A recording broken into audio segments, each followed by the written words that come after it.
2025 was a terrible year, but in a lot of ways, it was also a good year. And I want to reflect on that a little bit.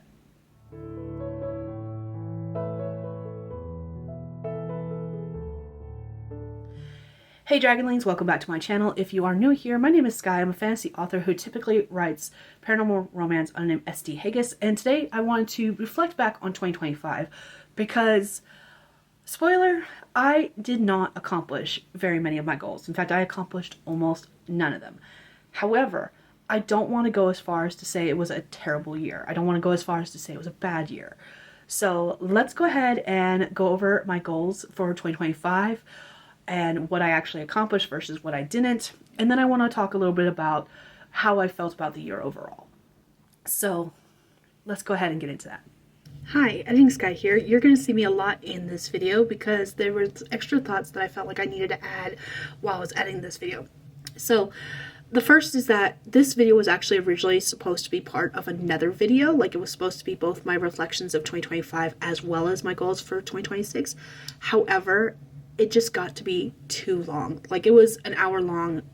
Like, between all of the clips that I have filmed, it would probably be closer to 2 hours of raw footage. Now, I've edited down a lot. I've taken out a lot of my coughing because I am still getting over being sick and stuff. So, like, I'm clearing my throat a lot. I am coughing a lot. So I've taken out a lot of that as much as I can. But the other thing I did is I split it into 2 videos, and I had to refilm some of my clips based on that, or like I had to add additional thoughts. So if this video feels like it's pieced together like a puzzle, or if I mention something that just sounds a little off, that is probably why. I apologize. I'm sorry. There's nothing I can do about that. So yeah, that's fun. But anyways, on to the video. If you've been around my channel for a while, you know that I love setting goals. I don't typically accomplish them though, and 2025 is no exception.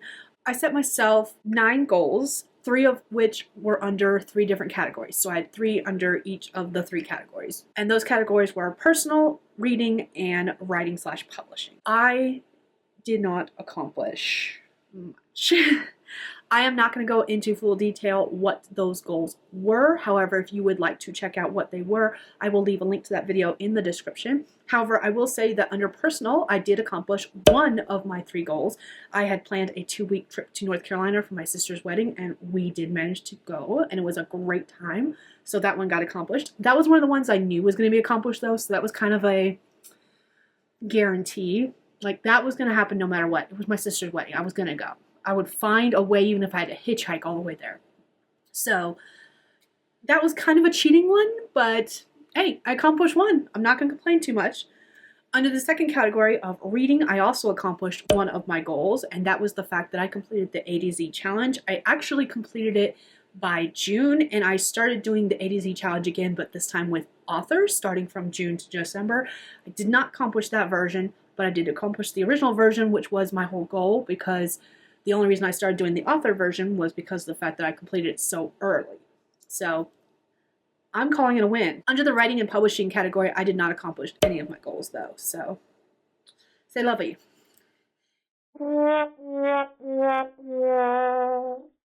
In the end of May, beginning of June, I don't remember the exact time frame, I also came out with another video where I basically wanted to use the last 6 months of the year to transform my life. I called it the Magical Girl Transformation. Again, I will leave a link to that video in the description if you're interested in checking that out. Kind of like with my goals, I had 13 categories, each of which had 3 goals under them. I think that's 13 times 3. I can't do the math. It was a lot of goals, and I honestly probably took on too much, but it was all things that was like, a lot of them were like one and done kind of things, and I was like, I can accomplish this, no problem. 6 months to do these things. I did not accomplish them. Yeah. So the categories: physical health, I did not accomplish any of my goals. Mental health, did not accomplish any of my goals. I got really close with the 1, but I had it was specific, and I was like, I did not fully accomplish it, so I was like, I can't count that.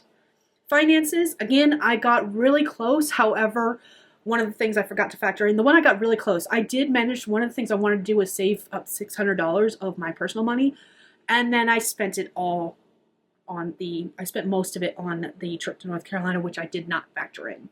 So, again, close but no cigar.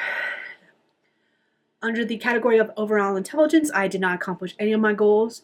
Under routines, I accomplished 2 of the 3 goals. I wanted to stick to a sleep schedule. I, in fact, did do that for all of the 6 months. Once I finally set a schedule that worked for me, I stuck to it. There were a couple of times that it did not work out, but that was more because of insomnia than anything else. I have actually set myself a schedule. I am in bed by a certain time typically. If I am staying up, it is because I've already hit that insomnia point, or because of the fact that I had already planned on staying up, even if I say otherwise. And then the second goal I accomplished was that I wanted to schedule some days off, and I did not want to feel guilty about taking them off, which I accomplished.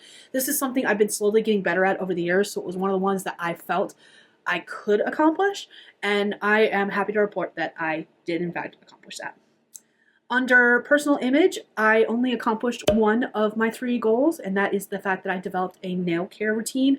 I have, in fact, settled on a nail care routine. I get my nails done once a month, and I had Christmas nails until like 2-3 days ago, in which I got these nails done. So by the end of this month, I will be redoing my nails again. So and I go get my nails professionally done because I have a problem with picking at my skin, at my cuticles, and ripping my natural nails off whenever I get anxious. So when I have them professionally done, I look at them and go, ooh, pretty, I don't want to fuck them up. So that is why I wanted to do that. It's more of an anxiety thing. Plus, who doesn't like having pretty nails? I mean, come on. Under social life, I accomplished 2 of my 3 goals. And that is the fact that I wanted to hang out with friends, whether online or in real life. I managed to do both with that North Carolina trip because most of my in real life friends are in North Carolina. So I was able to hang out with them. Every single one of the ones that I wanted to hang out with, that I made plans to hang out with, I hung out with. And then I have also done some hangouts online with one of those friends from North Carolina, as well as a few new friends in December, and I've really enjoyed that, and I hope to continue that in the new year, and we'll talk about that more later. The second goal is that I wanted to make some new friends, both online and in real life. I did not make any new friends in real life, but I did make new friends online. And again, I've been hanging out with some of them. It's been really enjoyable, and I've had so much fun with it, and I want to continue it in the new year. Under the social media category, did not accomplish any of the things. I got really close, but then I decided to take a hiatus in December, and I did not have videos scheduled for December, and that screwed up my whole plan. I did really good until that point. Because even if I wasn't posting actual videos, I was making posts online. And again, between the 2 hiatuses I took this year in 2025, did not accomplish it. But I did learn better for next year, so that's good. Under hobbies, I did not accomplish any of the 3 goals I set. Under reading, I did not accomplish any of the 3 goals I set. Under community, I did not accomplish any of the 3 goals I set. Are we starting to see a pattern? This was a complete fail, honestly. I accomplished some things, but very few. Under writing, again, this was something I'd already kind of set into motion, and it was just a matter of keeping up with it. And I did accomplish 2 of my 3 goals, and that is the fact that I did 2 25-minute sprints Monday through Friday. And this one, I was not specific. So I did accomplish this based on the way it's written, but I actually did not accomplish this on the way it should have been written. As it stands, it says 2 25-minute sprints Monday through Friday, which actually should say Tuesday through Saturday, because that's when I take my lunch break at work, and I've been doing sprints at work. However, the way I imagine this in my head is that I would actually use those sprints for writing, and I did not always use those sprints for writing or editing. Sometimes I did it for reading. So in the way that it's written, 2 25-minute sprints Monday through Friday, I did accomplish it, because I did in fact do 2 25-minute sprints Monday through Friday, 6 months. However, I did not use it specifically for writing. So, I will have to reword that better going forward if I continue doing something like that. And then the other thing I wanted to do is I wanted to do 2 7-day book challenges.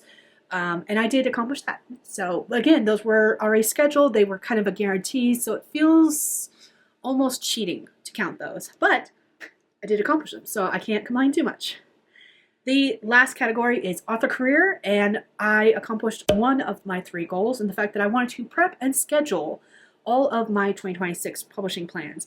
Now, I haven't actually scheduled them. They're not on set for pre-order, but however, I did change how I wanted to do pre-orders and how far ahead I wanted to schedule said pre-orders, which is why they are not scheduled yet. I will go into more detail about that when I start talking about plans for 2026 and publishing schedule, which involves this calendar thing behind me. But for now, suffice it to say that in the way this was written, kind of like with the writing goal, I did accomplish it.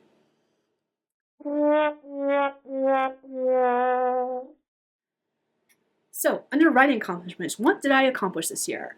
Words written, I do not have an exact word count yet. As I'm filming this, we still have a couple of days left in December, and while I'm not writing on any projects, I am doing quite a bit of planning in a brainstorming notebook, which does count towards my word counts. So I don't have an official word count yet. I will put it on the screen as I'm editing this video after December hits, after December ends, so that you can see how many words I got. But as of filming this video, I have over 228,000 words for the year, which again will change as I finish brainstorming and stuff between now and the end of December. We are really close, but we're not quite there yet. So until that happens, I don't have an official word count, but I will put it on the screen as soon as I have it. Projects started. I started 33 different projects. Now, before you freak out, the way I consider this is that if I have a story idea that pops in my head, I count it as a project started if it's something that I'm like, ooh, I might want to write this someday. Because what I tend to do is I will take that idea, I will write out just enough to kind of keep the main idea in my head, and then I will continue on with whatever writing project I'm working on. So with that being said, between the writing projects I had planned and the new writing projects that popped in my head, I started 33 projects. Of those 33, I completed 3. That is saying a lot. I did, however, DNF 2 different projects this year, so technically I guess that can count towards 5 being completed, because DNFs I'm not going to ever loosely say I'll never return to. I might someday, but there's other projects that I definitely have more plans to return to before I ever return to a DNF project. Projects published, I did not publish any this year. I didn't have plans to publish any this year. No, that's a lie. I had plans to publish one this year. I did not quite get it off the ground to where I want it to be, mostly because I changed how I wanted to do things with it. So I did not end up publishing any this year. I participated in 4 different writing challenges this year, between the 7-day book challenge, the 12-hour marathon, the 85K 90, and the all the words August. Lots of challenges. I love a good writing challenge, and if you know of a good writing challenge, I do know about the rough draft challenge. I just didn't participate in it this year. In 2025, I was doing other things. But if you do know of any writing challenges, feel free to drop those in the comments, because I always love a good writing challenge, and I will add it to my calendar to possibly participate in 2026, because I have a lot of plans for writing in 2026. YouTube accomplishments. So many things happened with YouTube. It's been a great year for YouTube. I did 44 videos this year, between vlogs and talking head videos like this one. I did 68 live streams, and I did 5 collabs between the AuthorTube and BookTube under 1K subs marathon, the AuthorTube Sweet Treat Stream Crawl, say that 5 times fast, jeez, these are so complicated, between the 7-day book challenge, the 12-hour marathon, and then breaking the block. Oh my googly moogly, I have done so many collabs, and again, I love doing collabs. If you are planning a collab and you need more participants, feel free to ask me, feel free to drop some comments in and let me know, because I am all for collabs. I would love to do more in the future. My future is very booked as far as YouTube goes, so I will have to work around that, but at least let me know about them, because I would love to hear about them and help support you with anything you're doing as well. And then the last thing I wanted to note about YouTube is the fact that I reached 500 subscribers this year in 2025. I have been doing YouTube for 10, 11 years now. 10. I think this was my 10-year anniversary. And I finally reached 500 subscribers. You guys are amazing. And this is your note that if you are not subbed my channel and you're enjoying this kind of content, I do love doing like goals videos. I have so many plans for videos coming up in 2026. So feel free to subscribe if you're interested in tagging along on my writing and publishing journey, because I have a lot of things planned, as you can see behind me. But yeah, I reached 500 subscribers and you guys are amazing. And I love you all. Thank you so much for being subbed to my channel. And whether you are subbed now currently, however long you've been with me, or you sub sometime in the future, thank you all so much. You are fantastic and I love you all. So reflecting on 2025, it was a terrible year in a lot of ways. I've heard nothing but bad things about 2025 from a lot of people. And if we just look at my goals and what I managed to accomplish, I'd have to say the same thing. It was a terrible year. However, I learned a lot from 2025 about things that work for me, things that don't work for me, and I want to go ahead and reflect on some of those things. Some things worked and some things didn't. That's always been the case with almost every year that passes. However, I felt like 2025 was the year for me to really hone in on what does and doesn't work. Like, I really discovered that live streams are actually really good for me. It's actually better when I host a live stream versus when I join in like the comments, or if like I co-host a live stream versus being in the comments, because I need that accountability. I need that companionship while I am doing whatever tasks I am working on. I found that the best way for me to get any work done is if I physically tell someone, hey, this is what I'm working on, and then I give updates within sprints and stuff. That was like the number one thing that worked for me this year. And on the same level, I did some private sprints using the Forest app with a couple different people this year, and those were actually honestly even better in a lot of ways because it wasn't public for everyone in the world to see, kind of thing. There was still that sense of accountability and making sure I got things done, but at the same time, it didn't feel like the whole world was watching me, kind of thing. And it was a lot better for like my mental health in some ways. I think that healthy balance of the two was fantastic, hands down. And I really enjoyed doing sprints with various different people throughout the year. And especially like, I really like using the Forest app. I have some qualms with it, and that maybe that's something I will do a video about in the future, because there are some things that just really irk me about the Forest app. But overall, I like growing some trees while I do some productivity stuff. So I thought that was really great. And I'm really happy about that. So that is cool. Another thing I found is, and this is actually a more recent thing, and this is a more recent thing I discovered with planning itself, and that is working backward. And what I mean by that is I have done the HB90 method for a few years now. I think I first did it in 2021, and it worked well. Don't get me wrong, like, it worked. However, there were some things about it that just did not really click until recently. And what I mean by that is that there were things that I was doing and it just felt weird to do. And you know how there are times when someone will explain something to you many times the same way and it just does not make sense. And then someone else will explain it a slightly different way. It's the same thing, just explained differently. And all of a sudden it clicks. That is what I recently ran into with the HB90 method. There were some things about the HB90 method that I thought I understood, but until I read the 12-week year, they did not click. And now they click. And now I'm like, oh, that's what that meant. Okay.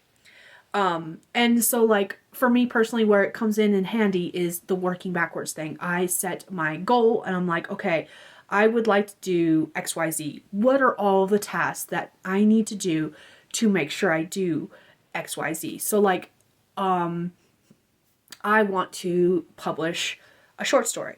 Okay, what are all the tasks that come before publishing that short story? Literally one step at a time backwards. And what I mean by that is like, okay, in order to publish said story, I have to upload it to KDP. In order to upload it to KDP, I need to do research on metadata. I need to do research on categories. I need to have the blurb written. I need to have an ebook cover. If I'm going to go paperback, I need to have the paperback cover.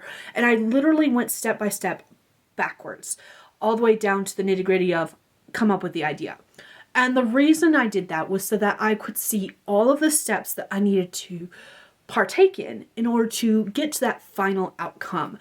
And by doing that, then I could start like figuring out, okay, if I want this short story, I need to know, okay, how many words are going to be in this short story? How long does it generally take me?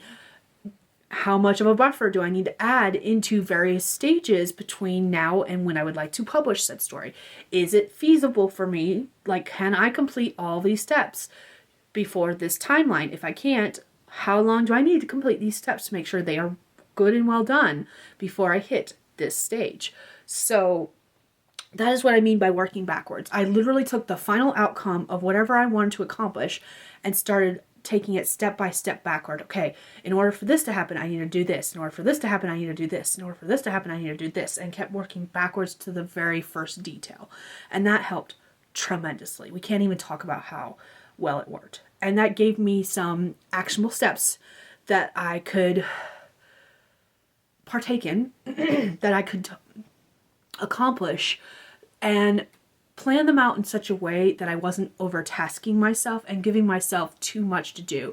That allowed me to get a bird's eye view of everything I needed to do in order to accomplish various different goals, and in doing so, make sure I wasn't like setting unrealistic goals for myself.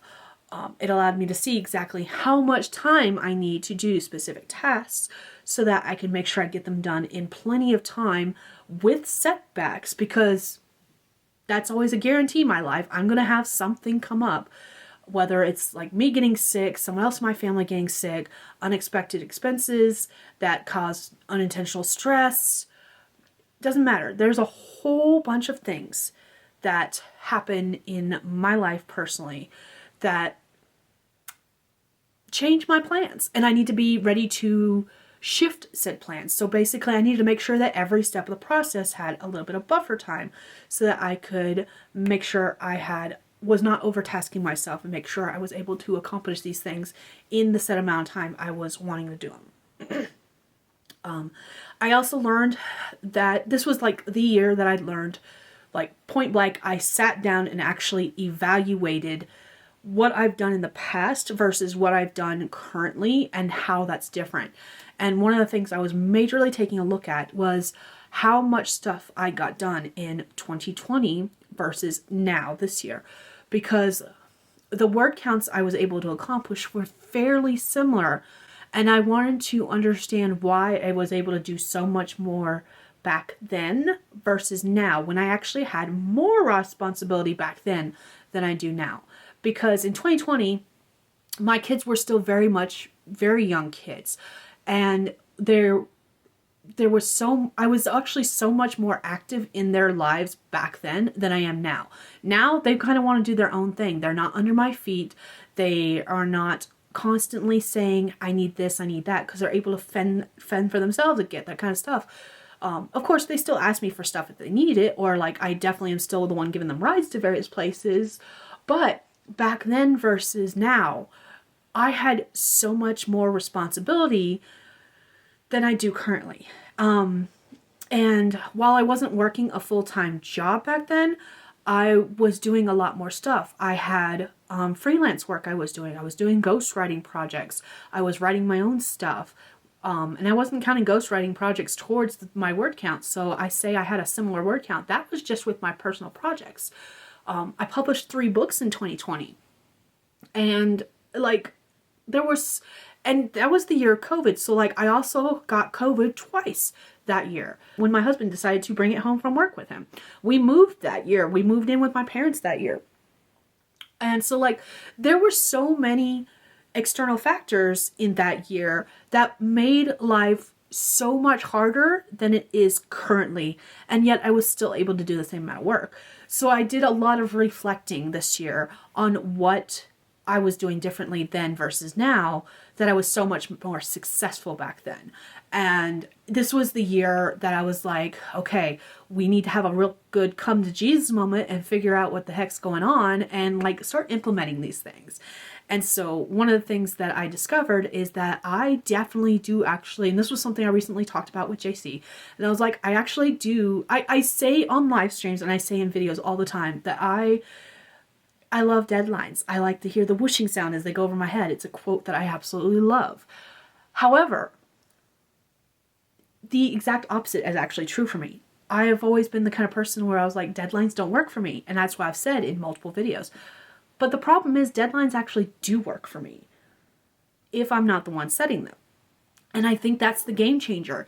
Is back then I was working with beta readers and critique partners, and like I had editors who were actually on standby waiting for projects. So I had deadlines I had to meet, not only with my ghostwriting projects, but with my personal projects. Like I was on deadline for everything I was working on. And I think that's the major difference is now I don't have that external deadline saying, hey, you need to get this done by such and such date. It goes back to the catch-up theory. For those who don't know, there is a theory that, and this goes back to like when you're in school and you're sitting with your friends, if you need ketchup, you are not going to stand up and go get yourself a packet of ketchup no matter what happens. It doesn't matter how much you need ketchup. It doesn't matter how dry your fries are. You are not going to get up and get ketchup. However, if your friend is the same way and suddenly says, "Oh man, I forgot to grab ketchup," you are out of your seat and getting ketchup faster than your friend can blink. I am that person. I will not stand and go get ketchup for myself, but if my friend sitting across from me says they need ketchup, I will stand automatically and go get them some ketchup. And I think I am the same way with deadlines. I think it's time to face the fact that I am the same way with deadlines. If someone tells me, hey, I need this by XYZ date, I'll be like, yeah, and I'll get it to them tomorrow, 3 weeks ahead of time. However, if I say I need to finish this in 3 weeks, 5 weeks later, I'll still not even have it halfway done. So I need to be more disciplined with myself and get these things done. And that was something I reflected on a lot this year, mostly towards the end of the year. A lot of this reflection comes from like the end of the year and sitting down with myself and being like, what worked this year versus 5 years ago? Why was I able to do more stuff 5 years ago despite all of these other things going on in my life versus now? And yes, there's a lot of stuff going on in my life now. I am extremely busy. I have mentioned that multiple times in this video alone. But it's a different kind of busy than it was back then. Back then I had 2 young children. My oldest was 10, my youngest was 8. They were very active with school. I was driving them back and forth to school. I was not a single parent. However, because of my husband's shifts and because of his work hours, I was doing a lot of things like a single parent would, because I was the one running them to all of their doctor's appointments, all their dentist appointments, all of the school events, everything, because he was at work. And I was doing it all by myself. And now we tag team everything. We look at each other's schedules now and be like, okay, I am busy this date at this time. Can you? Or I will do this, but I need you to do this date with them. And so like we tag team everything now versus back then it was literally just me doing it. So while we're just as busy now, it's a different kind of busy. We're in a different, everyone, I feel like everyone and their mother is using this phrase and it's talking about the season of life. But it's so true. I'm in a different season of my life. And while everything is just as busy as it was 5 years ago, it is a different kind of busy. And it comes down to the fact that I need to make time for the things that I want to do.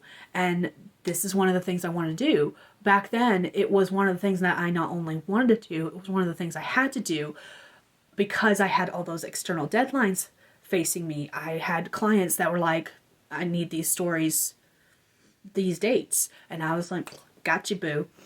And then I had critique partners where we were exchanging stories every couple of weeks. I had editors who were like, okay, I have an opening this date. So like those external deadlines were definitely not motivating isn't quite the right word, because I won't go as far as to say they were motivating. It was just one of those things where it was like I had to get it done. I had other people depending on me, and I needed to get stuff done to get it to them so that they can get it back to me, kind of thing. In some cases. In other cases, it was like so I could get paid. So yeah, that is the difference right there. And at the same time, I had some reflections on what didn't work for me. Annual goals. They do not work for me. I've been doing annual goals for I don't know how many years now. And I think back on how many times I've had to do a video like this and say, I failed my goals, is exponential. Like there's a lot of videos on my channel where that's exactly what happened, where I have not met my goals. And it's a little disheartening. And like, I think even last year I was like, I'm not going to make annual goals. And then I go ahead and make annual goals. And I'm kind of doing the same thing this year. However, I'm doing my goals a little differently. But some other things that didn't work for me, I can't do a self-made deadline. Self-made deadlines do not work for me. I just completely ignore them as if they don't exist. However, I do need to find a way to make them work. And maybe I just need to start talking to editors, start talking to critique partners, start talking to beta readers and being like, okay, when do you want it by? And have that be an external source of deadlines for me. I'm not quite certain how to fix this problem. I need to get to the point where I can create a deadline for myself and it'll work. Like I need it to work. And I don't know exactly. I'm trying something, and we'll talk about that because it deals with the calendar behind me. I'm going to be trying something using two methods I have mentioned in this video. But I don't know if it's going to work because it hasn't worked in the past. I'm doing it a little differently this time, which may be the key factor, but as it stands right now, self-made deadlines just plain don't work for me. I just completely ignore them. Another thing that doesn't work for me is that I cannot make goals without plans and no like daily actions. I need it broken down to that minuscule task. I need it worked backwards. I need to know what the big goal is. Excuse me. I need to know what that big goal is, and I need to know all the little micro tasks that need to be completed in order to successfully complete that goal. I don't know why. I think it comes back to like, what do I need to accomplish daily in order to make this a success? I think that's what it comes down to, is that factor right there. I'm not positive about that though. The other thing is that I need a plan. I need a plan for things to go wrong. I mentioned that I'm extremely busy. Things come up. I got an email yesterday about the fact that the volleyball team, which volleyball is over for the season, it won't start again until next school year. And we are moving in 2026. If you didn't know, now you do. We're moving in 2026, July, August, somewhere in that time frame, during the summer, before school starts again. And the volleyball's over for the season, and the volleyball team is needed for concessions on Saturday. So that's an unexpected event that is come up, and I need to start planning for that kind of stuff. And I think I did with my calendar behind me. Again, we'll go over that in just a minute when I go over my 2026 goals, but I need to do that for everything. When I am planning a task, I need to add in enough buffer time to make sure I can accomplish the goals that I'm setting. I need to make sure that I have the time to put in to do everything I want to do. So there you have it, Dragonlings. That's what I did in 2025 and how I feel about all of it and what I think about the year overall. If you've made it this far in the video, feel free to leave me some kind of thinking emoji. And my question for you is, how was your 2025? What was something that you are most proud of that you accomplished in the year of 2025? Anyways, that's all I have for you guys today, and I will see you all in my next video. Bye, Dragonlings.